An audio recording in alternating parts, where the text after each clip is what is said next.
이번 순서는 질의응답 시간을 갖도록 하겠습니다. 사전에 온 오프라인으로 받은 질문과 인터넷으로 통해서 실시간으로 받은 질문을 제가 대신 질의하고 패널께서 답변해 주시겠습니다. 우선 많은 질문 중에 지금 29개 고시형 원료에 대해서만 이 기능성을 인정을 하고 있는데 향후 확대 계획이나 이런 질문이 많이 있는 것 같습니다. 여기에 대해서 우리 조혜영 사무관이 좀 상세히 설명을 해주시면 좋겠습니다. 네. 예, 저희가 일단은 이제 건강기능식품 원료 자체에 대해서 이제 고시형이랑 개별 인정형 투 트랙으로 가고 있는 건데, 고시형 같은 경우에는 이제 저희가 아까도 말씀드렸다시피 이제 식품의 제조 기준이나 원료 기준에 적합하고 이제 과잉 섭취 방지를 위해 노출량 등을 고려를 해서 안전성에 문제가 없는 수준 하에서 그 원료만 선별을 한 건데요. 그 밖에 이제 저희가 좀 노출량 등 연구를 통해 가지고 고시형 일부 빠진 부분에 대해서는 더 확대를 하겠다라는 그 장기적인 방향성은 가지고는 있는데, 지금 몇 년 안에 몇 개를 더 보겠다 이런 식으로 저희가 즉답으로 드리기는 좀 어렵고, 일단은 이제 방향성 자체는 좀 더 추가될 여지도 있다라는 점을 말씀을 드리고 싶고요. 그리고 이제 개별 인정형 같은 경우에는 아까도 말씀드린 것처럼 이미 그 절차가 마련이 되어 있고, 거기에 따라서 이제 저희가 추가로 이제 노출량 평가라든지 섭취량 평가를 통해 가지고도 추가 자료를 보완을 통해서도 최대한 저희가 가급적이면 사용 가능한 위주로 이제 판단을 해드리고 있으니까 현재 제도권 안에서 많이 활용을 해주시는 게 필요할 것 같습니다. 질문이 주로 이제 식약처에 주로 하는 질문이 많은데, 우선은 정명섭 교수님께 질의를 하겠습니다. 제품 유형별 광고 또는 홍보 문구에 대한 명확한 가이드라인이 필요하다는 이런 질의인 것 같은데, 물론 식약처에서 이렇게 필요한 것 같습니다. 광고 심의를 하고 계시니까 우리 정 교수님이 답변을 해주시면 좋겠습니다. 예. 사실 제품 유형별 광고나 홍보 문구에 대한 명확한 가이드라인이 필요합니다라고 이렇게 하셨는데, 예, 맞습니다. 가이드라인이 있으면 업체 산업계에서는 굉장히 바람직하고 이렇게 부당한 광고를 안 할 수가 있겠죠. 근데 저는 개인적으로 지금 오랜 동안 광고 심의를 해왔는데, 광고라는 것이 사실은 어떻게 보면 예술 행위입니다. 예술. 일반적인 예술이라 그러면 무한한 상상력을 이렇게 동원하겠지만, 근데 광고는 어떤 법적으로 이렇게 테두리가 있습니다. 그래서 테두리 안에서 어떤 상상력을 통해서 이렇게 무한한 예술성을 창조해내는 거기 때문에 그렇게 간단하지는 않습니다. 그렇지만 아까도 말씀드렸지만 지금 광고 심의가 올 3월에 시작을 했습니다. 그래서 많은 광고 심의 이제 어떤 데이터나 부적합 사례라든지 이런 것들이 많이 이제 나오고, 이런 것들을 잘 모으면 그런 것들이 훌륭한 업체를 위한 가이드라인이 될 수 있지 않을까라는 그런 개인적인 생각입니다. 예. 다음에는 도안과 관련된 질의가 있는데요. 건강기능식품은 도안을 만들어서 이렇게 표시하고 있는데, 이 일반 식품의 어떤 기능성 표시에 대해서 도안을 만들어서 사용하면 좋겠다는 이런 의견이 있습니다. 여기에 대해서 조사모님께서 말씀해 주시죠. 네. 그러니까 사실 이제 이 업계에서는 건강기능식품처럼 별도의 이제 일반 식품 기능성 표시를 위한 도안이 있었으면 하는 바람들이 있으신 것 같긴 한데, 현재로서는 별도의 도안을 둘 계획은 없습니다. 일단 저희가 이제 건강기능식품과의 차별화도 좀 필요한 부분이고, 이거는 이제 건강기능식품은 어찌 보면 인정 체계거든요. 그렇지만 이거는 인정을 하는 식약처에서 별도 인정을 하는 체계가 아니라, 기본적으로 이런 요건을 충족을 하면 해당 기능성 표시나 광고를 할 수 있다라는 어떤 체계입니다. 그렇기 때문에 이거는 도안이나 어떤 인증이나 보증에 관련된 그런 체계를 갖춘 것이 아니기 때문에 현재로서는 별도 도안을 둘 계획은 없습니다. 이상입니다. 예, 잘 들었습니다. 다음에는 그 숙취해소 음료에 대해서 기능성 표시를 하고 있는데 이게 이제 현재는 어느 수준에서 가능하고 또 앞으로 해당 표시당 기준이 마련되는 시점이 언제인지 여기에 대한 질의가 있습니다. 조사모님 답변 부탁드립니다. 네, 일단 아까 이제 잠깐 말씀드리긴 했는데 그 숙취해소 음료 같은 경우에는 이제 24년까지는 현행대로 기존에 이제 그 사용하시던 대로 다 그 표시가 가능하세요. 근데 이제 저희가 그 단서를 달았습니다. 그 영업자분들이 그 나름의 객관적인 과학적인 자료를 갖추신다면 표시가 가능하다라는 거고요. 25년부터는 이제 실증을 하셔야 되는데 그래서 실증하시기에 조금 이제 막막하실까봐 저희가 이거 그 가이드라인을 좀 제공을 해드릴 계획입니다. 지금 뭐 작년이랑 올해 걸쳐가지고 이제 가이드라인을 좀 만들고 있는 상태고요. 그래서 연구 용역도 지금 거친 상태고, 그래서 이제 올해 말쯤이면 별도의 이 그 숙취해소 관련된 가이드라인을 제공해 드릴 수 있을 거라고 생각됩니다. 그리고 이거랑 조금 이제 더 덧붙여서 장 건강, 뭐 위 건강, 그 발효 유류에 있는 그 실증 부분도 저희가 이걸 올해부터 용역을 시작을 했거든요, 연구 용역을. 그래서 이제 이 부분에 대해서도 아마 뭐 올해 말은 좀 어렵지만 이 부분은 내년 정도에는 제공해 드릴 수 있을 거라고 생각을 하고 있습니다. 지금 인터넷 질의 중에 농식품부 사무관님께 질의드립니다 해서 아까 이제 국내산 건강기능식품 원료를 활성화하려면 아까 이제 일반 식품 기능성 가능 원료로 사용해야 되는데 지금 현재는 고시형 29개에 대해서만 지금 인정을 하고 있는데 향후에 국산 개별 인정인 건강식품 원료에 대해서 어떤 식품 기능성 표시를 하기 위해서 어떤 그걸 추구하는 뭐 절차라든지 뭐 일정에 대해서 문의를 했습니다. 여기에서는 이제 아마 농식품부는 지원하는 역할을 해야 될 거고 식약처 관련이 돼 있는데 우선 그 농림부에서 한번 답변을 해주시고 추가로 또 조사모님 답변해 주시면 좋겠습니다.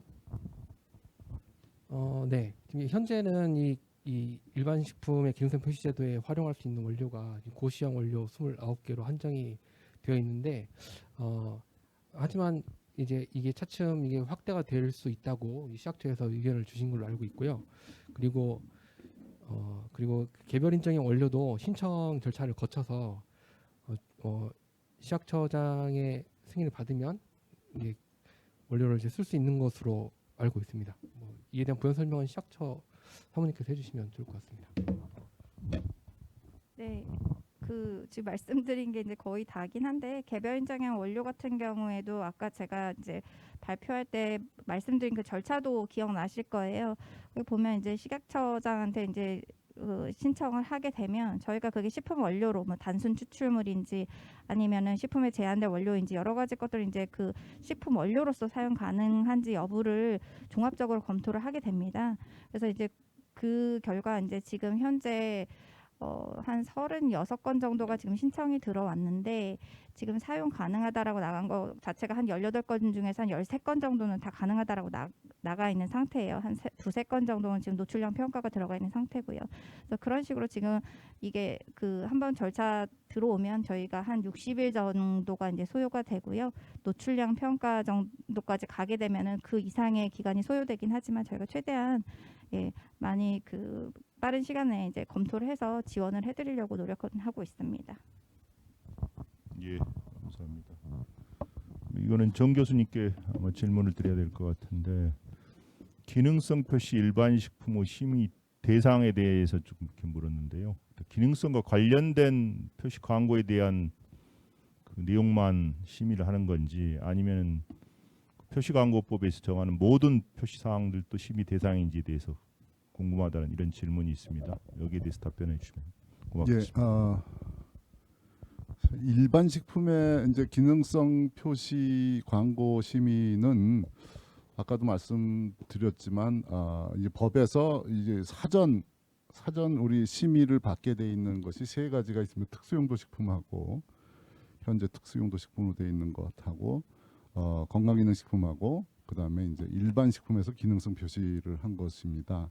그래서 이제 일반 식품의 이 광고 심의에 대해서는 아까도 말씀드렸듯이 건강기능식품이나 특수용도식품과 동일하게 그 법에 지금 되어 있는 아까 부당한 표시로 되어 있는 것들 이런 부당한 표시 광고 내용들은 다 심의를 합니다. 그래서 표시 사항으로서 꼭 일반 식품의 기능성 표시를 위해서 꼭 표시해야 되는 내용들도 우리가 이제 한번 확인을 하지만 광고 내용으로서 부당하게 이렇게 허위 과대 광고라든지 소비자들을 기만하는 이런 광고 내용들도 동일하게 심의를 하게 되어 있습니다.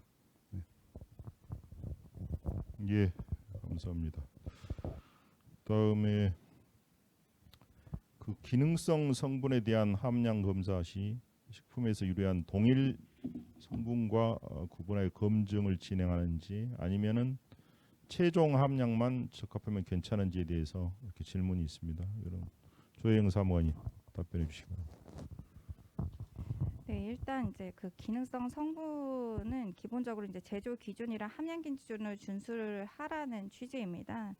그래서 그 해당 기능성 원료를 일일 섭취 기준량의 30%에서 이제 최대 함량 이내 포함하도록 제조를 하라는 취지고 그 이후에 이제 기능성 원료 성분 이외에 타 원재료에서 기인하는 그 동일한 성분들이 있어요. 이거는 각각 구분해서 표시하도록 저희가 권고를 하고 있습니다. 그래서 예를 들어서 그 식이섬유를 사용하는데 대두 식이섬유가 기능성 원료예요. 근데 이제 대두 식이섬유로서 땡땡 g이라고 하면 괄호하고 이제 총 식이섬유는 별도로 써주시면 됩니다. 그러니까 이제 내가 실제로 사용한 기능성 원료에 해당되는 대두 식이섬유가 있을 것이고 그거를 검사를 했을 때 최종 다른 뭐 양상추라든지 뭐 여러 가지 그 원재료에서 기인하는 식이섬유의 함량이 있을 거잖아요. 그 총 식이섬유는 별도로 써주시면 됩니다. 인터넷 질문 중에 아까 식약처 사무관님이 발표한 내용 중에 개별 인정형 원료가 35건 정도 접수되었다고 했는데 그 중에서 완료된 13건은 어디에 공고가 되었나요? 뭐 이런 질문이 있습니다. 거기에 대해서 좀 답변을 해주시기 바랍니다.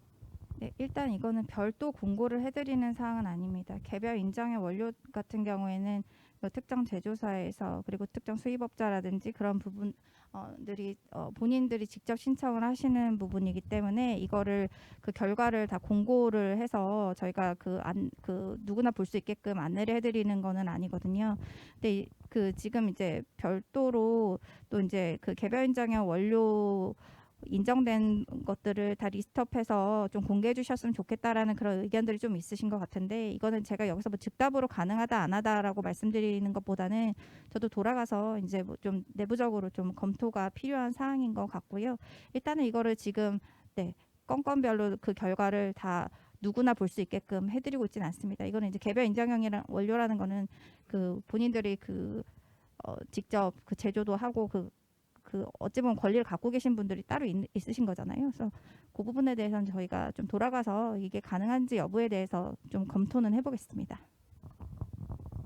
예, 고맙습니다. 그다음에 기능성 함량에 대해서는 6개월마다 검사를 하도록 돼 있는데 여기에 대해서 그 검증 시기에 대해서 질문을 주셨습니다. 그래서 유통기한이 임박한 제품으로 검사를 실시해야 되는지 뭐 이런 질문이 있고 인터넷에도 보면은 기능성 원재료 및 성분 함량은 제조일을 기준으로 6개월마다 표시량 기준에 적합해야 한다고 되어 있고 어떤 검사 주기에 대해서 어떻게 해야 하는지 이런 질의가 있습니다. 네. 또 첫 생산품만 하는지 또 매 생산 제품을 모두 해야 하는지 또 일정 기간을 두고 6개월마다 검사해야 하는지 궁금합니다. 이런 질문이 있습니다. 여기 조 사무관님 답변해 주시면 좋겠습니다. 네, 일단 이제 이게 조금 가이드라인이나 아니면 이제 그 고시 내용이 조금 이제 약간 애매하게 돼 있어서 질문들이 조금 있으신 것 같은데 기능 성분 함량이 유지되는지 그러니까 유통기한까지 유지되는지 여부는 스스로 확인을 하시는 거고요. 그렇게 제조되게끔 이제 제품을 생산을 하라라는 취지인 거고 그리고 그 기능성 성분 함량 검사 그러니까 이 제품에 그 표시하신 기능성 성분 함량 검사를 제품을 만약에 1월에 제조를 하셨다 그러면 1월에 한번 제조하시고 그 다음에 6개월 뒤에 그러니까 자가 품질 검사 주기랑 비슷하시다고 생각하시면 돼요. 그러니까 이거 내가 한 제품을 생산을 해서 유통기한이 2년짜리인데 내가 그 2년짜리를 같은 제품을 6개월마다 기능성 성분 함량이 유지되는지를 확인하시는 게 아니라 그냥 최초 그 생산 시점을 기준으로 그때 한번 검사하시고 또 6개월 있다가 그 제품 생산하실 때마다 6개월 주기로 자가품질 검사처럼 그냥 기능성 성분 함량을 검사를 하시고 그 자료는 보관하고 계시면 될 것 같습니다. 예. 다음은 그 표시광고 심의와 관련해서 정 교수님께 질의하겠습니다. 그 제품 표시상이 이제 인쇄 매체도 있고 방송 매체도 있는데 이거를 뭐 이렇게 인쇄 매체 가지고 심의했을 때 그 내용을 가지고 다시 방송 매체에 사용했을 때는 이렇게 심의를 다시 받아야 되는 건지 아니면 그 종전에 받은 인쇄 매체 걸로 사용을 할 수 있는지 이런 질의가 있습니다. 여기에 대해서 답변해 주시면 고맙겠습니다.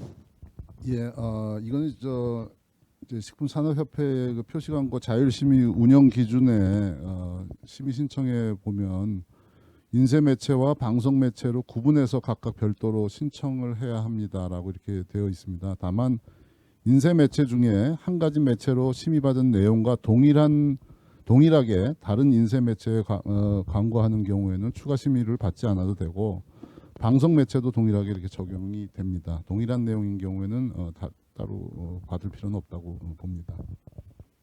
예, 맞습니다. 그 아까 조사원 제품 형태 관련해서 설명을 쭉 해주셨는데 아마 이 관련해서 조금 이렇게 궁금하신 질문들이 몇 가지가 있는 것 같습니다.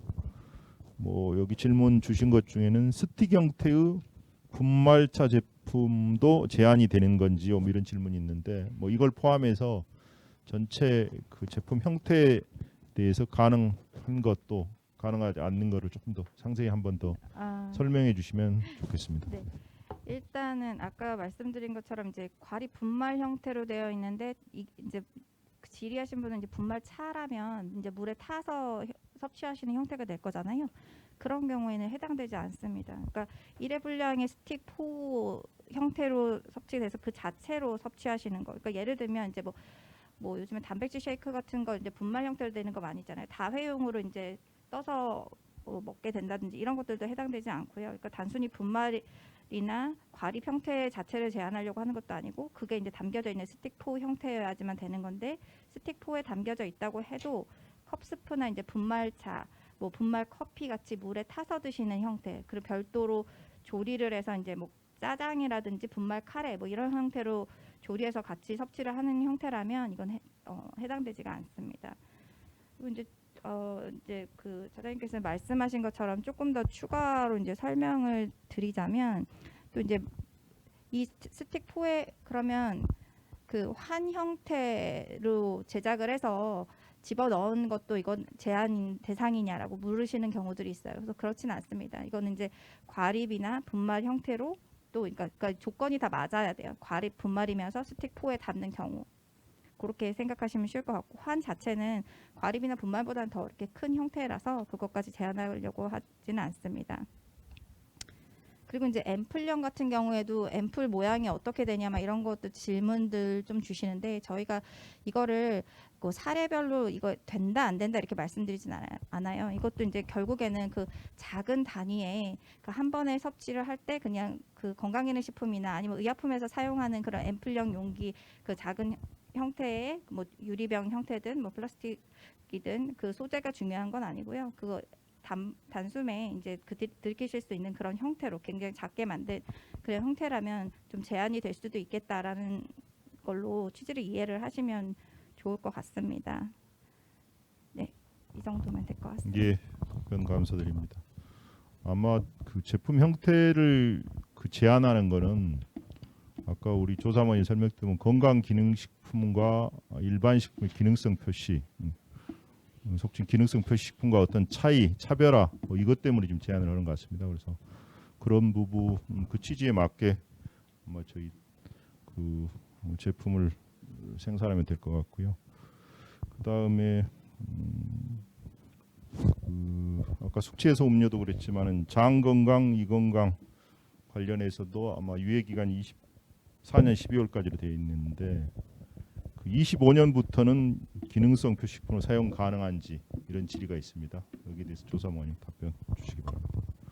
아까 발표할 때 잠깐 말씀드리긴 했는데 25년부터 아예 뭐 사용이 안 된다라기보다는 그 일반 식품 기능성 표시제의 그 일반 원칙을 따라서만 가능하시다는 거예요. 그러니까 결국에는 고시형 원료를 사용하시든지 개별 인정형 원료를 사용하셔야지만 가능하다라는 겁니다. 지금까지는 기존의 그 식품의 유용성 표시에 준해서 시장에 이미 진입이 되어 있기 때문에 저희가 이제 그 몇 년 동안의 유예 기간을 들여서 별도의 그 실증을 좀 갖춘 경우라면 24년까지는 다 사용이 가능하다라고 말씀을 드리고 있는 거고요. 그 이후에는 뭐 이제 뭐 장건강 나타내는 것들이 프로바이오틱스라든지 이런 것들 있잖아요. 그런 원료를 사용을 하셔가지고 만드실 수 있기 때문에 그런 거는 이제 그 현재 일반적인 원칙에 부합하여야지만 사용 가능하시다라고 생각하시면 될 것 같습니다. 예. 그 오프라인으로 주신 질문 중에 그 농산물에 대한 기능성 표시 가능 여부 및 확대 가능성에 대해서 질의가 있습니다. 아마 일본에서는 지금 농산물에 대해서 표시를 하고 있는 걸로 알고 있는데 여기에 대해서는 우선 농식품부 강사무원이 답변해 주시고 추가로 제도를 또 운영하고 있는 조사무원님께서도 답변 주시면 좋겠습니다. 네, 농산물에 대한 이 기능성 표시 이 제도를 추진을 하려고 작년에 좀 농진청 등을 통해서 같이 논의를 좀 일부 한 바가 있는데요. 현재 제도 상으로 농산물의 기능성 표시를 못한다 뭐 이런 규정은 없는 것으로 파악이 되긴 했지만 하지만 이제 어떤 기준을 갖춰야지 농산물에 뭐 기능성 표시할 수 있는지 이런 기준 자체가 지금 부재하다 보니까 지금 이런 제도를 도입하기가 어려운 상황이고요.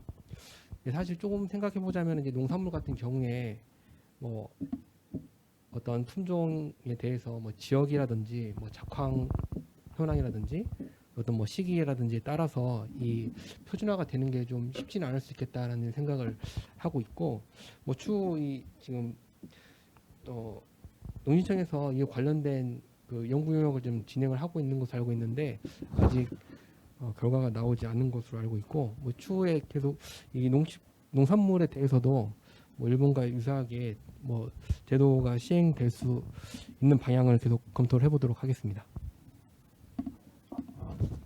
일단 좀 부연 설명을 드리자면 저희가 이거는 이제 법적인 좀 체계를 좀 설명을 드려야 될 것 같은데 그 일단은 그 농산물 기능성은 표시 대상이 지금 이 제도 일반식품 기능성 표시제도 안에서는 대상이 아닌 건 맞습니다. 그러니까 현행 제도 틀 자체가 이제 가공식품에 한정해서 이제 그 제도를 열어둔 상태인데 그렇다고 해서 그 농산물의 기능성 표시를 전혀 할 수 없느냐 또 그건 아니거든요.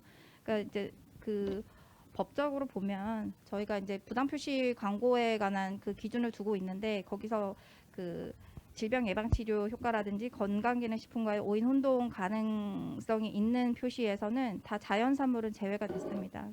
그래서 다만 이제 객관적인 사실에 근거를 해서 표시를 하고 그 내용이 그 맞다면 어느 정도 그 기능성이나 이런 거는 다 표시가 될 수 있기 때문에 그 법적으로 아예 불가능한 거는 아니에요. 그러니까 지금도 가능은 한 상태입니다. 어떤 규제 자체가 있는 거는 아닙니다. 그러니까 다만 이 일반식품 기능성 표시제처럼 어떤 이제 가이드를 가지고 이런 요건을 충족을 했을 때는 사용 가능합니다, 아닙니다라는 그 기준점을 두고 있지는 않은 거지. 일반식품 농산물 자체에 대해서는 웬만한 그런 표시 광고에 대해서 제약을 크게 두고 있지는 않은 상태입니다. 참고하시기 바랍니다. 예. 질의 중에 뭐 영양 성분과 관련된 표시에 대해서 질문이 있는데 이게 조금 이제 아마 혼동이 있는 것 같습니다. 그래서 뭐 이렇게 개별적인 질문보다는 영양 성분에 대한 표시 이 관련해서 조사무원님 조금 설명을 해주시면은 이해하는데 이렇게 도움이 될 것 같습니다. 네, 지금 여기 현장에 와서 이제 보다 보니까 영양 성분을 원료로 한 그 기능성에 관련된 내용들을 조금 질의를 해주시는 것 같은데 일단은 요거는 또 좀 체계적인 이해가 필요하신 게 그 아까 제가 말씀드린 그 건강기능식품과 오인 혼동하지 않는 것 중에 제일 첫 번째가 영양 성분 관련된 내용이었어요. 그러니까 건강기능식품 공전상에서 그 인정한 28개의 그 영양 성분이 있거든요. 그거 자체를 활용해 가지고 일반 식품의 그 기능성 표현하시는 건 다 가능하십니다. 근데 이거를 표시를 하시기 위해서 이제 그 요건들이 있는데, 그러니까 지금 영양 성분의 기능성 표시는 이 일반 식품의 기능성 표시와는 관계가 없이 원래 사용이 가능하신 겁니다. 또 이거를 이제 준수해야 되는 요건들이 뭐냐면 이제 그 특정 영양 성분에 대해서 결국에는 이거는 그 함량을 강조 표시를 하는 거나 마찬가지이기 때문에 함유나 급원 기준에 이제 적합을 해야 되는 상태고요. 그리고 이제 이 영양 성분을 드러냈다라는 거는 결국에는 다른 그 9가지 영양 성분, 저희가 일반적으로 영양 성분 표시 대상들이 있잖아요. 뭐 열량, 나트륨, 탄수화물 등등 이런 9가지 영양 성분에 대한 명칭이나 함량, 그다음에 이제 일일 영양 성분 기준치에 대한 그 퍼센트를 표시를 하시면 됩니다. 그래서 원래 이거는 사용을 못하는지 어떤 기준이 없다는 게 아니라 원래 가능하십니다. 다만 이제 이게 조금 헷갈리셔가지고 이제 그 저희 쪽에도 이제 여러 뭐 민원이 들어오거나 이러는데 이제 이 자리를 빌어서 한번 말씀을 드리는 게 다행인 것 같고요. 그래서 이 영양식 성분 기능성을 표현한 그 제품에는 뭐 본 제품은 건강기능식품이 아닙니다라는 그런 디스클레이머 같은 거를 하실 필요가 없어요. 왜냐하면 이건 일반 식품 기능성 표시제 테두리 안에 들어와 있는 게 아니기 때문에요. 그래서 이거는 그냥 영양 성분의 강조 표시에 준하는 그 운영 체계를 갖고 있다라고 보시면 될 것 같습니다. 근데 한 가지 주의하셔야 될 점은 이게 다 가능하다고, 그 기능성 건강기능식품 공전상에서 두고 있는 기능성을 다 표시를 이런 요건들을 맞으면 가능하다고 해도 그 비타민 D처럼 질병의 이제 뭐 발생 위험을 낮춘다는 표현을 할 수가 없어요. 그러니까 골다공증 발생 위험을 낮추는 게 있잖아요. 비타민 D나 칼슘 같은 경우에는. 그래서 그거는 하실 수가 없습니다. 이상입니다. 예, 그 인터넷 질문 중에 그 표시량 대비 80 내지 120%가 대부분은 이제 이쪽 규격으로 돼 있는데, 이게 이제 일반 식품의 경우에는 혼합되는 다른 원료도 많고 또 건강기능식품보다 일회 섭취량도 많은데 이거를 80에서 120% 규격 범위를 건기 씨가 동일하게 하는 게 조금 어려운 부분이 많다는 현장 의견이 있습니다. 이 관련해서 혹시 뭐 개선 계획이라든지 이런 게 있는지 질문이 있습니다. 우리 조사모님 답변 주시기 바랍니다. 네, 일단은 네, 80에서 120%라는 것 자체는 내가 표시한 함량에 대한 그 허용 오차라고 생각을 하시면 게 좋을 것 같거든요. 그러니까 어차피 그 내가 표시를 할 때 되는 그런 그 객관적 근거에 따라서 표시를 하셨기 때문에 그 허용 오차 범위가 그 정도라고 생각을 하시는 게 좋지, 이게 다른 원재에서 기인하고 이런 것까지 해서 더 그 범위를 넓혀야 된다라는 것으로 저희가 해석을 하고 있지는 않아서 이 기준점 자체를 좀 달리 볼 계획은 아직은 없습니다. 예, 알겠습니다. 또 질문 중에 하나가 일일 섭취 기능성 함량, 일일 섭취 기준성 함량이 30% 이상으로 돼 있는데, 이게 소비자들은 특정 성분 일일 섭취량도 알기가 어렵고, 또 이게 뭐 이렇게 제한되는 측면에서 이게 직관적인 함량으로 좀 기준 변경이 가능한지 뭐 이런 질의가 있습니다. 여기에 대해서 좀 답변 주시기 바랍니다. 네, 질문 취지는 결국에는 그 업체 자율로 내가 그 일일 섭취 함량을 정하면 어떠냐, 기준점을 정하면 어떠냐라는 걸로 받아들여지는데, 사실 이거는 이제 제품의 형태도 다양하고 종류도 다양하고 그 팔리는 그 제품의 그 용량도 다 다양합니다. 그렇지만 저희가 일반적인 그 제도를 운영을 함에 있어서 보편적으로 이 정도는 제조 기준에서 갖춰야 된다라는 그 부분을 제시를 한 거기 때문에 일일 섭취 함량이라는 일반 저희가 이제 표시 기준에서 정하고 있는 영양 성분 이제 표시하실 때 그 기준점이 되는 그런 것들을 통해서 그 공통적으로 적용할 수 있는 그 기준점을 잡은 거고요. 다만 그래서 이거를 그 업체 자율로 하시게 되면 너무 그 편차가 심하게 되기 때문에 그렇게 그 운영하는 것은 그렇게 바람직하다고 생각은 안 합니다. 다만 내가 그 제조 기준은 다 갖추고 별도로 이 제품을 얼만큼 드셔도 좋다라는 거는 충분히 추가적인 문구로 표시가 가능하시기 때문에 예, 그거는 그 영업자가 그 원래 지켜야 되는 그런 내용을 준수를 하시고 부가적으로 표시하시는 것은 가능합니다. 참고하시기 예. 바랍니다. 맞습니다. 그다음에 이제 수입 식품 관련한 질문들이 좀 있는데 영양 성분, 예를 들면 비타민 C 같은 경우 수입 원료인 경우가 많은데 이 경우에 이제 GMP 제조업소가 아니어도 관계가 없는지 이런 질의가 있습니다. 여기에 대해서 좀 답변 주시기 바랍니다. 일단 수입 그 건강기능식품 자체에 그 외국에서 제조되는 제품에는 GMP 기준을 적용을 하고 있지 않죠. 그거랑 동일하게 그 원료 기준 자체가 그 외국에서 그 수입하는 원료를 사용하시는 경우에는 GMP 그 기준 적용하는 게 그 의무는 아닙니다. 다만 이제 건강기능식품 원료로 수입된 제품만 사용이 가능하십니다. 그러니까 내가 볼 때 건강기능식품 원료랑 동의를 하니까 난 사용해도 된다라는 개념이 아니라 수입이니까 된다라는 개념이 아니라 기본적으로 그 수입 통관할 당시에 건강기능식품 원료로 수입된 경우만 사용이 가능하십니다. 예. 뭐 이외에도 질문이 지금 인터넷에 계속 올라오고 있는데 아마 영양 표시와 관련된 질의도 있는 것 같습니다. 그래서 식약처에서 한 번 더 좀 상세히 뭐 Q&A를 만들어서 홈페이지나 이런 걸 통해서 더 한 번 더 알렸으면 좋겠다는 좀 생각이 들고요. 시간이 많이 지나가지고 한 7분 정도 남았는데 세 분 발제자께서 마지막으로 이제 질의와 관련된 뭐 내용도 있을 거고 아니면은 아까 제도 설명이나 이런 걸 했는데 향후 어떤 뭐 발전 방향과 관련해서 간략히 한 2분 정도씩 아니면은 뭐 1분 정도 좋고 이렇게 그 말씀을 해주시면 좋겠습니다. 우선 정 교수님 말씀해 주시고 그다음에 강 사무관님 마지막으로 조 사무관님이 좀 설명해 주시면 좋겠습니다. 예.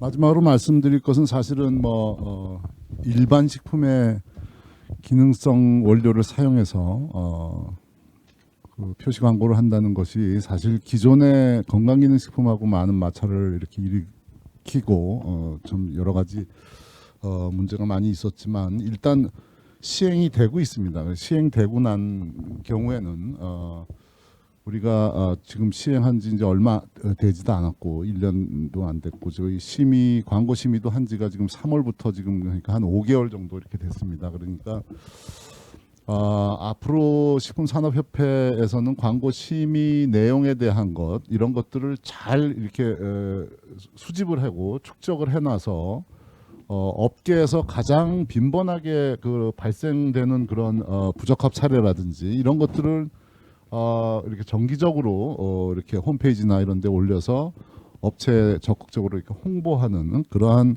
노력들이 필요할 거라고 생각이 됩니다. 그래서 앞으로 지금 29개 고시형 원료만 돼 있지만 제 생각에는 뭐 점차 늘어나지 않을까라는 그런 예상을 합니다. 이렇게 점차 늘어난 것도 차분하게 저희가 잘 이렇게 심의 결과들을 모아서 산업체가 광고하는데 이렇게 불편함이 없도록 가능하면 이렇게 하는 것이 바람직하지 않을까라는 생각입니다. 그리고 앞으로 좀 지켜봐야 되지 않을까라는 생각입니다. 감사합니다.